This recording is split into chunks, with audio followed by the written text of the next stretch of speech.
Sa mga lalawigan ng Visayas, may isang nilalang na hindi basta nakikita, ngunit madalas ikinukwento. Hindi ito lumilitaw sa liwanag ng araw. Hindi rin ito sumisigaw o nagpaparamdam ng presensya sa unang tingin. Sa halip, ito ay gumagalaw sa katahimikan ng gabi sa mga oras na tulog na ang karamihan. Ito ang sigbin. Ang sigbin ay isa sa mga pinakamailap at pinakakakaibang nilalang sa folklore ng Visayas.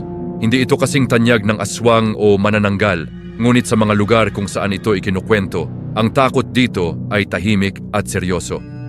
Hindi ito basta panakot sa bata, ito ay binabanggit bilang tunay na panganib na iniiwasan. Ang paniniwala sa sigbin ay nabuo sa mga panahong ang pamumuhay ay malapit sa bukid, gubat at hayop.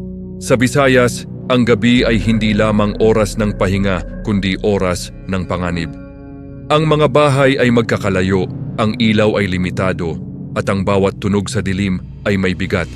Kapag may mga hayop na biglang nawawala, kapag may mga bata o matatanda na nagkakasakit ng walang malinaw na dahilan, hinahanap ng komunidad ang paliwanag. Sa kakulangan ng kaalaman sa sakit at kalikasan, ang mga pangyayaring ito ay iniuugnay sa mga nilalang na hindi nakikita. Sa ganitong konteksto umusbong ang kwento ng sigbin.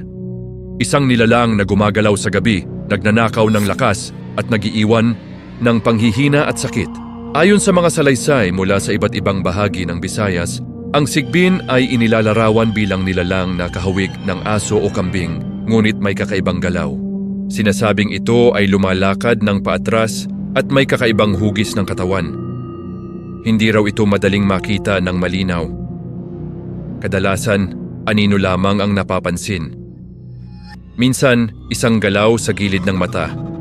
Minsan, isang pakiramdam na may dumaan sa likod, ngunit kapag lumingon ka, wala na ito. Sa ilang kwento, sinasabing ang sigbin ay may kakayahang maging halos hindi nakikita, lalo na sa dilim. Ang itsura nito ay hindi ang pinakakinatatakutan. Ang mas kinatatakutan ay ang epekto ng paglapit nito. Ang sigbin ay karaniwang iniuugnay sa gabi ng Biyernes Santo o sa mga gabing tahimik at walang buwan. Sa mga oras na ito, sinasabing mas aktibo ang nilalang at mas malakas ang kapangyarihan nito. Madalas itong ikinukwento sa mga bukirin, bakanteng lote at gilid ng baryo. Sa mga lugar na ito, madaling gumalaw ang sigbin ng hindi napapansin. Ang katahimikan ng paligid ay nagsisilbing takip sa kilos nito. May mga nagsasabing mas pinipili ng sigbin ang mga bahay na may sakit, bata o matatanda. Hindi dahil mahina sila kundi dahil mas madaling maapektuhan ang kanilang katawan. Hindi raw umaatake ang sigbin sa paraang pisikal, hindi ito nangangagat o humahabol. Sa halip, sinasabing ninanakaw nito ang lakas ng tao. Ayon sa mga kwento, ang sigbin ay dumaraan lamang malapit sa biktima. Ang pagdaan na ito ay sapat na upang magdulot ng panghihina, lagnat o biglaang pagkakasakit. Sa ilang salaysay, sinasabing ang biktima ay nagigising na pagod kahit walang ginawang mabigat. May mga kwento rin ng mga taong biglang nawalan ng ganang kumain o nawalan ng sigla matapos ang isang gabi. Sa ganitong mga kaso, sinasabing dumaan ang sigbin.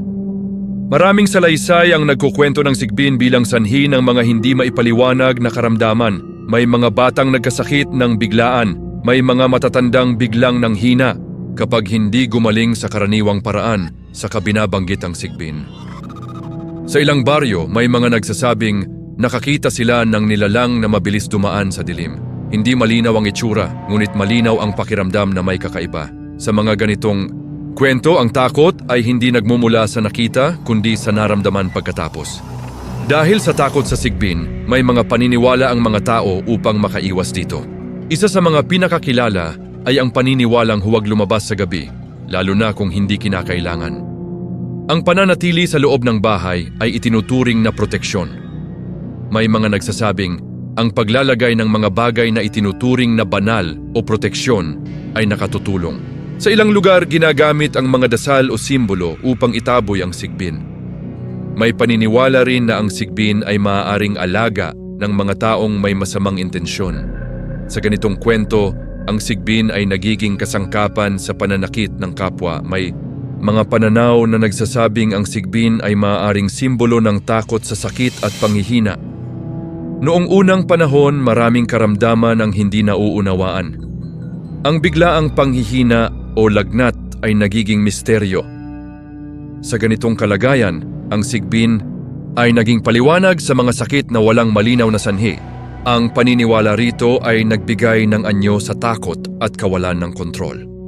Mayroon ding nagsasabing ang sigbin ay bunga ng mga hayop sa gabi na hindi madaling makita, pinalakas ng imahinasyon at kwento ng komunidad.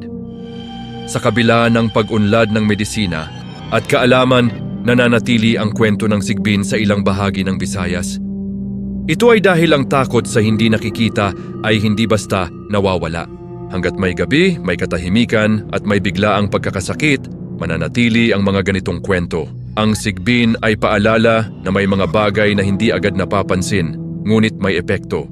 Isang takot na tahimik, ngunit mabigat.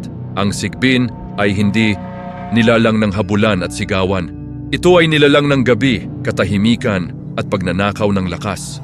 Sa bawat kwento, may babala na ang panganib ay hindi palaging nakikita. Hanggang ngayon, patuloy pa ring ikinukwento ang sigbin sa Visayas.